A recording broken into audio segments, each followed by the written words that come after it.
Hello friend, তো সবাইকে good morning.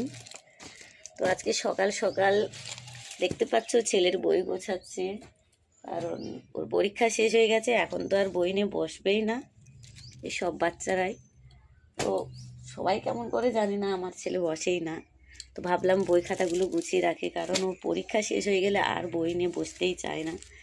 আর যেহেতু পরীক্ষা শেষ হয়েছে, এখনও স্কুল খোলা দেরি আছে, অ্যাডমিশন হবে, তারপরে স্কুল খুলবে। তো যতদূর সম্ভব এপ্রিলের 10 তারিখ থেকে ওদের স্কুল শুরু হবে। তো ভাবলাম যে আজকে যখন কাজ নাই, তো সব গুছিয়ে রাখি, কারণ কাজ থাকলে এগুলো আর গোছানো হয় না। তো কাজ নাই, তার জন্য গুছিয়ে নিলাম।